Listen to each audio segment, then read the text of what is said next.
Welcome everyone, and don't touch that dial because you are locked into the only station you need for Tennessee high school football action. It's a Friday night in Robertson County, and you know what that means. It's week 8 of high school football here in Tennessee. And for one last time this season, we are coming to you tonight from high above Bobcat Field on the corner of Kniff Drive and Parker Avenue, located on the campus of Greenbrier High School in Greenbrier, Tennessee, at the highest point between Louisville, Kentucky and Nashville, Tennessee, and we are ready to bring you all the action. Thank you for joining us here tonight. I am your host, Jim Sorrells, alongside my co-host, Kevin Criswell, and we are the voice of the Bobcats, bringing you all that is Greenbrier High School sports and information. Be sure to follow along with us all year long and join the conversation on Twitter, now known as X, Facebook, Instagram, YouTube, anything that use the handle at VoiceOfCatsTN and the hashtag Greenbrier Football. Tonight's broadcast is Briar built and brought to you in part by the Greenbrier Athletic Club, who, for over 50 years, has supported the Greenbrier Football Bobcats, and of course by you, our fans,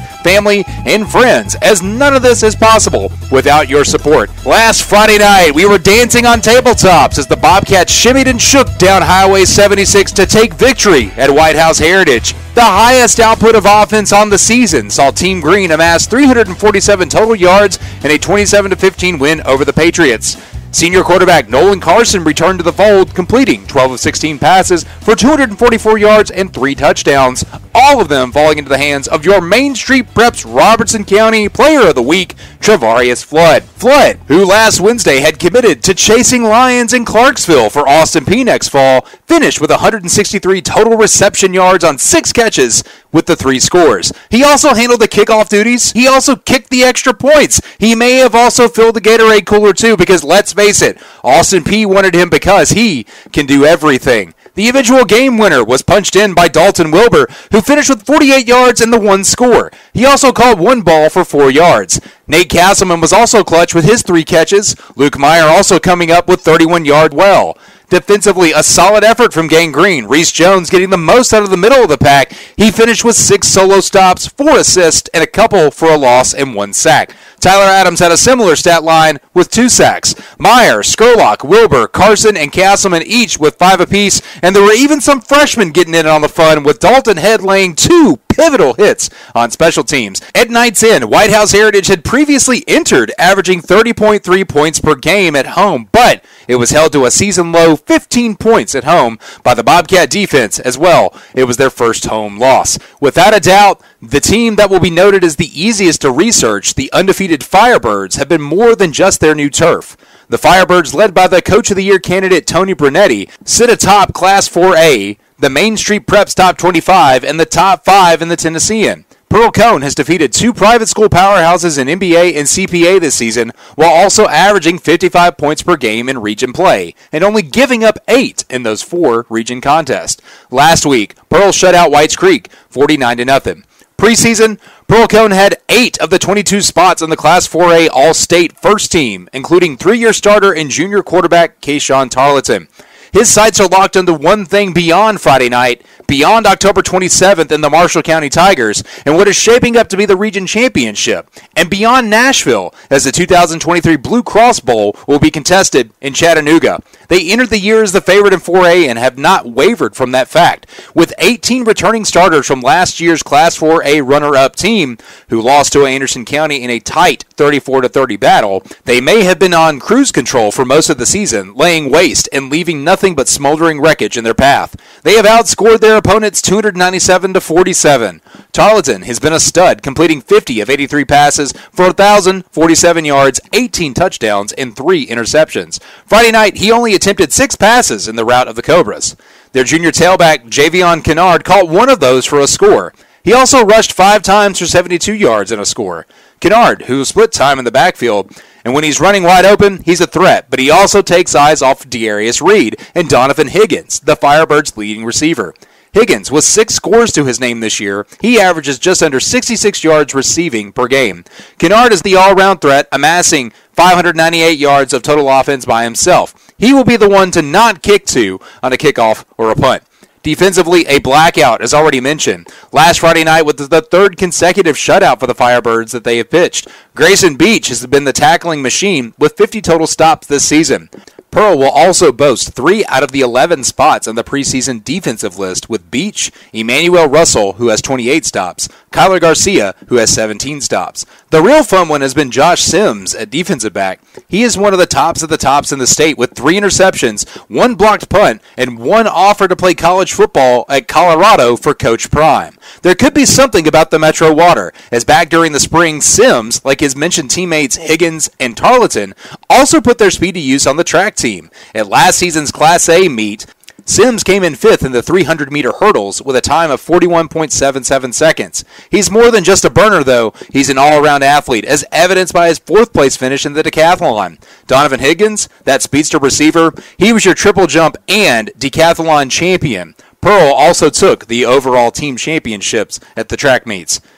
Pearl Cohn is perfect on the season, with only 2 teams placing any sort of blemish on them. Have we said that they're fast yet? Folks, we're going to go under and inflate the balls, and in the meantime, stick around. We have more Greenbrier football coming straight at you. As we inch closer and closer to kickoff, let's kick it down to the WKMG News Studios in Orlando, Florida. Wait.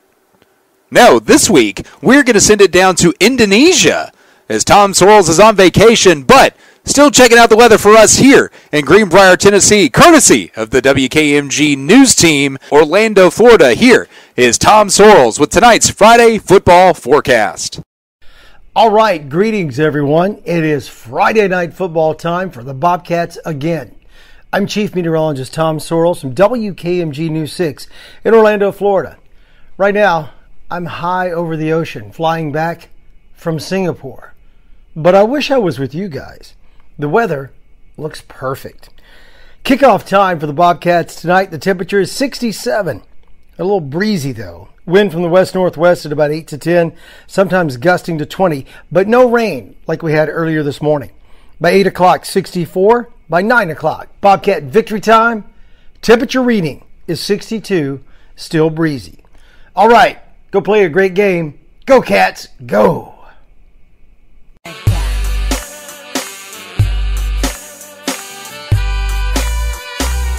This week on the Tennessee Waltz, we're dancing all over the nation, the Volunteer State, and everywhere in between as we check in on the chaos in Class 4A, learn about some potential Mr. Football candidates, and get the beat from around Robertson County. But first up, we're going nationwide as the USA Today and Max Preps released their national high school football poll earlier this week. Your top 5 in the nation are number 1, Mater Dei out of California. Number 2, Bishop Gorman out of Las Vegas. Number 3, Chaminade Madonna out of Hollywood, Florida. Number 4, IMG Academy from Bradenton, Florida. And number 5, Buford from Georgia. Not receiving votes this week, coincidentally, Bishop Sycamore. Up first this week, a trip out to the east side of the state in Lake County High School. From Tiptonville, Tennessee, the Falcons are a member of Class 1A Region 7. Losers of 4 straight to start off the 2023 campaign, the Falcons are soaring, rattling off 4 straight wins behind senior running back Calvin Mullins.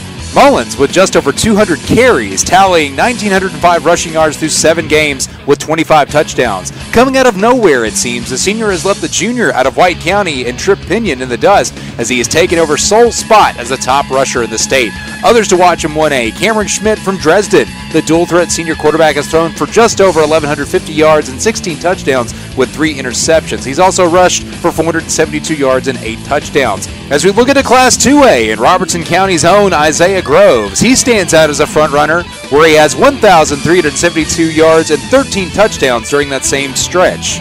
In Class 3A, Justice Law at Stratford, the senior transfer from Beach, 98 for 192 passing for 1,681 yards this year, 16 touchdowns to just 4 interceptions. He's also rushed for 331 yards and 6 scores. On the other side of the state, representing Class 4A, we're looking in on Bluff City and Sullivan East High School and their starter, Drake Fisher. He could very well be the first quarterback in the state tonight to throw for over 2,000 yards this season after this week as he sits at 1,948. Hot on his heels, another 4A representative, Maddox Cup from South Doyle High School in Knoxville. He has 1,904 yards as we head into Friday night. Keyshawn Tarleton, the Firebirds of Pearl Cohn. The senior quarterback, he has 1,307 yards of total offense this year. He's 53 of 89 passing for 1,150 18 touchdowns to just 3 interceptions. He's also rushed for 157 yards and 4 touchdowns. And then Trip Pinion from White County, we've mentioned him already. We've talked about him for a few weeks now. This dual-threat quarterback is already 2,120 yards of total offense and 27 touchdowns this year.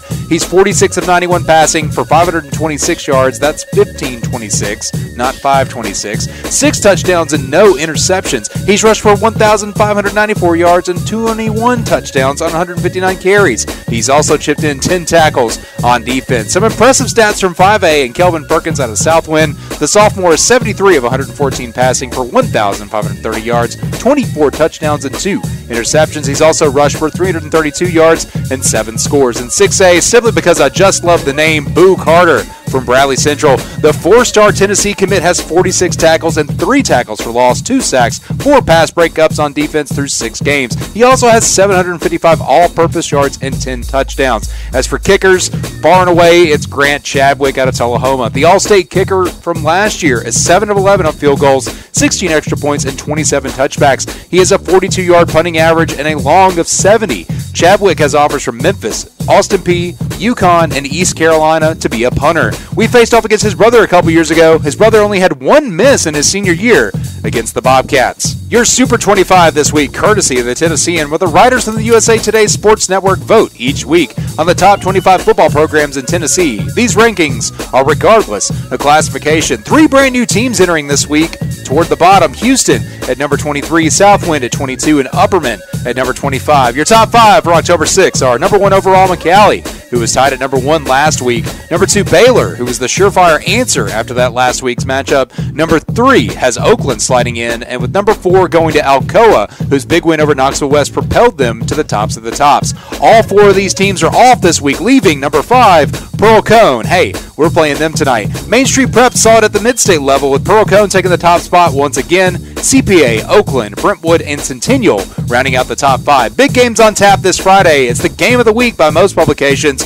It's Brentwood at Centennial. For the second time in 3 weeks, Centennial will play a team like itself that has not lost. Other games to look at: Franklin at 0-7. They're at Ravenwood at 6-1. The Rebels' first contest since moving on from their coach earlier this week. They hold tight to the national area's longest current losing streak at 21 games. Up next is Henry County at Beach. The Tennessean reporting that this may be the game most fans have been waiting for in Region 7 5A since the Tito SAA reclassified nearly a year ago. The Patriots and Bucks have only faced each other 11 times. Beach holding a 6-5 advantage. They've won 4 straight against the Patriots. Other ones we got are East Nashville at Cane Ridge. They played last night. And of course, Trousdale County at East Robertson. They also played last night, with East winning big. Around the county this Friday night, Springfield is at Hunters Lane, with the Yellow Jackets looking to lock up a playoff spot. The White House Heritage Patriots are hosting Stewart County after suffering their first home loss last week against the Bobcats. A new week, and the Patriots still have their sights set on a region championship. Heritage is currently tied for first place with Fairview in the Region 6 3A standings. Joe Burns, they're hosting Harpeth. After a battle with the Class 1A runner-up last week, a return to Cedar Hill is just what they need. Another team looking for a win are the Harpeth Indians. They have lost 4 out of the last 5 games. As we work the polls this week, a lot of disparity in Division 2 as NBA continues to be disrespected, just as Lipscomb is feeling just like an automatic vote at this point. With both teams in similar shape, the argument from Tyler at the Tennessean is that you have to compare the body of work. A lot of the preseason hype is still hovering over the Mustangs. However, here's the kicker. NBA plays host to Lipscomb tonight. The AP polls this week, 6A had no changes for Bradley Central, Oakland, Brentwood, Germantown, and Mount Juliet. Their top 5. 5A saw Centennial leaping up over Knoxville West to take 1 and 2 respectively. Henry County is still hanging out at number 3, Southwind at 4, Nolensville at number 5. Number 5A, number 1 Centennial will host 6A's number 3 later tonight. In 3A, Alcoa reigns at the top with Dyersburg at number 2. Meigs County will jump up to 3, and Gatlinburg-Pittman to jump to 4. East, after their second loss of the year, rounds out the top 5. That's East Nashville, In 2A, York is taking that lead, followed up by Marion County. Huntington, Riverside, and Loretto. East Robertson will trickle up 1 spot to number 7. In 1A, minimal movement with South Pitt staying at number 1. Dresden at number 2, Moore County at number 3, McKenzie at 4, and Coalfield at number 5. Division 2 has Jackson Christian, Franklin Road Academy, and McCallie all across the top. And in 4A, that's where the fun is. The Tennessean telling us that the Class 4A poll looks to be in order. The top has separated itself from the pack as the voters appear to have their correct teams in order, with number 1 overall Pearl Cohn, followed by Upperman, Elizabethton, Hardin County, and Greenville. This looks like the definitive top 5 right now. Your bottom 5, Haywood County at number 6, Macon County at number 7, Stone Memorial at 8th, Marshall County will stay at 9th, and Red Bank will leap into the top 10 at 4 and 2. The Lions out of Chattanooga area, they are out of Region 3. Other schools receiving votes, Northview Academy, Anderson County, Gibbs, Crockett County, Carter, and White County. At the playoffs started today in Region 5-4A, Pearl Cohn, Marshall County, White House, and Station Camp are your top 4. Creekwood and technically Greenbrier still in the hunt, with Whites Creek and Montgomery Central mathematically eliminated. Across the state in Region 6, this is who we would match up with if the playoffs started today. Hardin County, they're number 1. Lexington, Jackson, Northside, and South Gibson round out their top 4. Folks, that's been your Tennessee Waltz. Thank you for sticking around with us here. You are listening to Greenbrier football coverage, VOTClive.com.